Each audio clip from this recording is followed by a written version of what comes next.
Hello everyone. वैसे तो यार देखो, आजकल जो मार्केट के हाल है ना भाई, बहुत बुरे हैं। ठीक है। मार्केट पिछले लगभग 4 महीनों से लगातार गिर ही रहा है। बीच बीच में एक थोड़ा सा अपसाइड आता है, बट वो क्या हो रहा है ना, राइज ऑन सेलिंग वाला मार्केट अभी फिलहाल चल रहा है, और बहुत सारे स्टॉक्स जो हैं वो 50 60 70% तक भी गिर चुके हैं। ठीक है। लेकिन आज हम बात करेंगे भाई टाटा मोटर्स की। अब भाई एक टाइम पे ऐसा था कि ऐसा लग रहा था कि 2000 टच करेगा, बट अभी क्या हाल हो रहा है भाई, ये तो हाई कितने का बनाया है इसने, 1179 रुपए का, और आज के रेट है भाई 673 रुपए। मतलब कि कितने दिनों से अभी गिर फॉल चालू है, 206 दिन हो गए हैं, लगभग 6 महीने से भी ऊपर, ऑलमोस्ट 7 महीने हो गए हैं कि जब से ये स्टॉक गिर ही रहा है। ठीक है।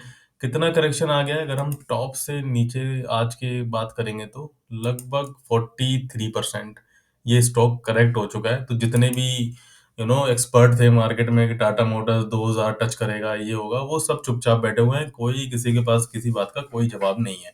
ठीक है। चलो कोई बात नहीं, आज हम बात करेंगे कि भाई इसमें हो क्या रहा है, और टेक्निकल एनालिसिस करेंगे। फंडामेंटल तो आई डोंट थिंक कि चेक करने की जरूरत है, बढ़िया कंपनी है सो फार। ठीक है। बट अभी आपको ना इस तरह से सोचना है कि यार ये बढ़िया स्टॉक है और हमें ये डिस्काउंटेड रेट पे मिल रहा है। लेकिन क्वेश्चन अगेन फिर ये आता है कि भाई इसको खरीदे कैसे और कहाँ पर खरीदे, यानी कितना और गिर सकता है। तो आज का ये वीडियो सिर्फ और सिर्फ टाटा मोटर्स के ऊपर हम एनालिसिस करेंगे, सारे टेक्निकल लेवल्स निकालेंगे, और सारे में आपको रीजन बताऊंगा कि कहाँ पर किस तरह से आपको बाइंग करनी चाहिए, एक्यूमुलेट करना चाहिए। अगर ऑलरेडी है आपके पास तो आपको मैं वो लेवल बताऊंगा कि जहां तक इसको मेरे को लग रहा है कि अभी और गिर सकता है या वहां से एक रिकवरी आ सकती है। तो अगर चैनल पर फर्स्ट टाइम आए हो गाइस तो लाइक सब्सक्राइब कर लो, और आपको यहाँ पे प्योर नॉलेज मिलेगी, प्योर टेक्निकल एनालिसिस आपको हर वीडियो में देखने को मिलेगा। तो चलो गाइस स्टार्ट करते हैं फिर। ओके, तो भाई देखो डेली चार्ट पे क्या हो रहा है ना, अगर आप ये पूरा एरिया जितना फॉल का है ना, यहाँ पे ग्रीन कैंडल्स कम है। ठीक है।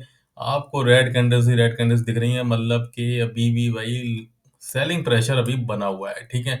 अब निकालने हैं भाई हमने लेवल्स, तो सबसे पहले करते हैं भाई वीकली चार्ट ओपन। ठीक है। अब वीकली चार्ट पे आ गए हैं हम। ठीक है। अब देखते हैं भाई ट्रेंड लाइन कोई बनेगी क्या। ट्रेंड लाइन ले लेते हैं यहाँ से, यहाँ तक हमने ड्रॉ करी है ट्रेंड लाइन। ठीक है। तो ये हमारी हाईएस्ट मतलब longest trend line you can say over the chart है। मतलब टाटा मोटर्स के चार्ट पे इससे लंबी ट्रेंड लाइन आपको नहीं मिलेगी कहीं पर भी। और ये ट्रेंड लाइन आ रही है पिछले लगभग 4 साल की, 23 मार्च से या मार्च 2020 से अगर हम देखें तो अब तक की ट्रेंड लाइन है, जो पहले भी एक बार रेस्पेक्ट हो चुकी है, और यहाँ इस एरिया में रेस्पेक्ट हुई थी काफी टाइम। अभी ये अप्रोच कर रहा है उसी वाली ट्रेंड लाइन को। ठीक है। तो अब लेवल निकालने की बात करते हैं कि भाई कहाँ से और रिकवरी आ सकती है या कहाँ तक गिर सकता है। तो अगर मैं सेम पॉइंट से जहां से ये ट्रेंड लाइन हमारी कनेक्ट हो रही है, वहां से लेके हाई तक अगर मैं फिबोनाची लेवल देखता हूँ, ठीक है, हाई पे मैंने कनेक्ट किया है, तो आपको एक लेवल दिखेगा यहाँ पे 50% का, जो लगभग इस लेवल पे आ रहा है। ठीक है। और चार्ट पे ना यहाँ पे कहीं एक सपोर्ट भी बन रहा है। ठीक है। ये देखो मैंने वहां पे सपोर्ट बना लिया है, ये सपोर्ट और ये 50% का लेवल लगभग लगभग एक ही जगह पर आपको मिलेंगे दोनों। ठीक है। अब क्या काम करते हैं, फिबोनाची को हम हटा देते हैं। ठीक है। अब एक चीज और यहाँ देखने को मिल रही है कि भाई EMA 200 का सपोर्ट भी लगभग उसी एरिया में हमें मिल रहा है। ठीक है। ये वीकली चार्ट पर है, ध्यान दें, यहाँ पे डेली चार्ट नहीं है, वीकली चार्ट पर 200 EMA हमने लगाया है, जो लगभग लगभग उसी लेवल उसी एरिया के आसपास है, not exactly at same place, but हाँ उसी एरिया के आसपास है। तो अगर मैं इसको हटा देता हूँ, अब जो हमारे पास नियरेस्ट या बेस्ट सपोर्ट आप कह सकते हो ना, वो ये आ रहा है, क्योंकि ये चार्ट पे भी आ रहा है। ठीक है। अब चार्ट को तो भाई मैं तो बहुत फॉलो करता हूँ कि भाई चार्ट के हिसाब से हमारे लेवल्स कहाँ निकल रहे हैं, तो वो भाई एरिया निकल के आ रहा है 590 से लेके 610 के आसपास, और अभी क्या प्राइस चल रहा है 670 के आसपास। मतलब कि अभी भी थोड़ा 70-80 पॉइंट का यहाँ पे गिरने का अनुमान है कि भाई और गिर सकता है, यानी कि लगभग 10-11% और करेक्शन टाटा मोटर्स में हो सकती है। ठीक है। अब देखो इस एरिया पे क्या होगा ना, ये ट्रेंड लाइन भी रिस्पेक्ट हो जाएगी, हमारा फिबोनाची का 50% लेवल भी रिस्पेक्ट हो जाएगा, और 200 EMA भी कहीं ना कहीं रिस्पेक्ट हो जाएगा। तो यहाँ पे हमें मल्टीपल कंफर्मेशन मिल रहे हैं। ठीक है। और हो सकता है जब ये 590 या 600 के आसपास आएगा, तो हमें यहाँ पे RSI डाइवर्जेंस में मिल जाएगा, जो अभी फिलहाल स्टेबल चल रहा है, ना 30 से नीचे गया नहीं है अभी, तो हो सकता है कि उस टाइम पे 30 से नीचे जाए या थोड़ी बहुत रिकवरी आएगी, तो वहां पर हमें एक यू नो एक और इंडिकेटर, मतलब एक और इंडिकेशन मिल जाएगा कि यार यहाँ से रिकवरी आ सकती है। ठीक है, अब back to the chart, daily पे चलते हैं वापस। ठीक है, डेली पे देखो वही लेवल हम बिल्कुल पास में ही है। अब यहाँ पे क्या हो सकता है, देखो डेली चार्ट पे तो हमें डाइवर्जेंस क्लियरली दिख रहा है। ठीक है, यहाँ से देखेंगे हम, अभी डेली चार्ट पर आरएसआई पॉजिटिव डाइवर्जेंस ऑलरेडी देखने को मिल रहा है। ठीक है, जो अभी भी रिस्पेक्ट कर रहा है, मतलब वो अभी ब्रेक नहीं हुआ है। अब ये जब नीचे ब्रेक कर जाएगा ना डेली पे, तो वो कह सकते हैं कि फेल हो गया, लेकिन फेल तब भी नहीं होगा। तो यहाँ से थोड़ा सा ट्रैक करके हम अगर यहाँ पर आता है तब भी पॉजिटिव ही रहेगा, जब तक वो इस लेवल को सपोर्ट कर रहा है। यानी कि वो ये लेवल बन रहा है लगभग 22 के नीचे, जब तक नहीं जाएगा ना, तब तक हम कह सकते हैं कि आरएसआई डाइवर्जेंस भी बना हुआ है ऑलरेडी।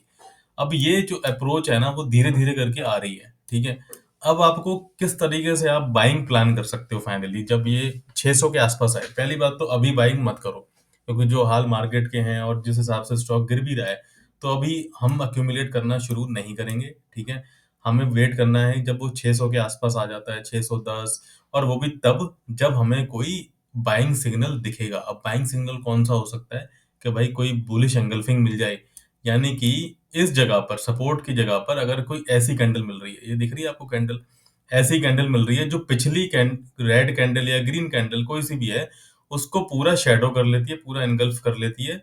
यानी कि क्लोजिंग पिछली कैंडल से ऊपर होती है और अच्छा वॉल्यूम आता है उसके अंदर, तो ही हम सोचेंगे वहां पे थोड़ा रिकवरी के चांस हैं। और दूसरा, एक और इकट्ठे ऐड नहीं करने हैं, पहली बात। ठीक है, जब इस जगह पे आएगा तो थोड़ा सा ऐसे रिकवर हो सकता है। जब डबल कंफर्मेशन तब होगी जब हमारा ये डबल बॉटम बना के ऊपर जाएगा। तो एक बार हमने पोजीशन यहाँ कहीं बना लेनी है, जब वो टच करके वापस रिकवरी दिखाएगा। दूसरी बार जब वो दोबारा से रीटेस्ट करने आएगा ना, तो फिर हम दोबारा एंट्री बना सकते हैं, या फिर ये जो डब्लू सा बनेगा इसका क्रॉस होने, तो फिर यहाँ पर एंट्री हम दोबारा बना सकते हैं इस लेवल पे। ठीक है, यानी कि लगभग 600 के आसपास आपकी पहली एंट्री हो जाएगी, और उसके बाद जब ये दोबारा जाएगा, अब ये मिड पॉइंट के ऊपर, अब वो मिड पॉइंट यहाँ पे भी बन सकता है, यहाँ पे भी बन सकता है, कहीं पर भी बन सकता है, 650 640 के आसपास जब उसको क्रॉस करेगा, तब हम एक अपनी सेकंड एंट्री या सेकंड अपनी एक्यूमुलेशन करेंगे वहां पर। ठीक है, अब लोगों को भाई देखो एंट्री मैंने बता दी है, अब टारगेट तो आपके यही रहेंगे, ऑल टाइम हाई के। लॉन्ग टर्म की बात कर रहे हैं, शॉर्ट टर्म की बात नहीं कर रहे हैं। लॉन्ग टर्म के टारगेट आपको वही 1100 के मिलेंगे, जो लगभग यहाँ से डबल है बेसिकली। ठीक है, अब बात करते हैं कि भाई स्टॉप लॉस क्या रखना है फिर आपको। ठीक है, देखो स्टॉप लॉस ज्यादा बड़ा नहीं रखेंगे, अगला ही जो सपोर्ट लेवल है वो बनेगा हमारा कोई 550 के आसपास। ठीक है, 560 550 के आसपास। तो 550 का क्लोजिंग बेसिस पे डेली चार्ट पे आपको स्टॉप लॉस लेके चलना है। ठीक है, तो आई होप गाइस, बहुत सिंपल तरीके से मैंने आपको समझाने की कोशिश करी है। Simple trend line, simple tools आप भी यूज करो, आप भी आपको भी पता लग जाएगा कैसे एनालिसिस होती है। ठीक है, तो क्योंकि स्टॉक काफी अच्छा है, इसको हम ऐसा समझ जाते हैं कि भाई 1200 वाली चीज हमें 600 रुपये में मिल रही है, और आगे भी 1200 की हो सकती है आने वाले टाइम में, जब भी ये मार्केट रिकवरी स्टार्ट करेगा। तो it is a best time. Don't देखो, buy the fear sell the greed, एक मार्केट में कहावत है, जो बड़े लोग, जो इन्वेस्टर है ना, वो करते हैं। ठीक है, कि आपको फियर को बाई करना है। अभी फियर है मार्केट में कि टाटा मोटर्स में फियर है, डूब जाएगा, ये हो जाएगा। भाई यार, टाटा मोटर्स डूबेगा क्या, लगता है किसी को? तो भाई वो फियर वाला माहौल है ना, तो बाई करो। और यहाँ पे सेल द ग्रीड, जब यहाँ देखो पिछले 4-5 दिन से क्या मूव दिखाई है टाटा मोटर्स ने, यहाँ पे जितने लोगों ने लालच में खरीदा, वो सब के सब यहाँ पे खराब हो गए, सब के सब पिटे हैं। ठीक है, अब सिर्फ और सिर्फ इतनी देर की, मतलब इन 4 दिनों में अगर बॉटम देखेंगे ना, तो 4 दिनों में भाई टाटा मोटर्स 18-20% चढ़ गया। ठीक है, जो नए हैं या जो जिनको ग्रीड है कि भाई यहाँ पे ले लेते हैं, यहाँ ले लेते हैं, यहाँ ले लेते हैं, चल रहा है भाई टाटा मोटर्स चढ़ रहा है। ठीक है, उनकी जो पिटाई हुई है ना भाई, वही जानते हैं वो क्या हाल में होंगे अभी। ठीक है, तो इसलिए buy the fear and sell the greed का मोटो आप अपनाओ। ठीक है, you will always be in profit. तो आई होप गाइस एनालिसिस समझ में आया होगा, रीजन मैंने आपको बताया क्यों मैं बता रहा हूँ कि कहाँ तक गिर सकता है अभी। और ठीक है, I hope you understand each and everything. अगर फिर भी कुछ क्वेश्चंस हैं तो let me know in comments, and if you like the video share, subscribe and give me a thumbs up. Thank you very much everyone, bye bye.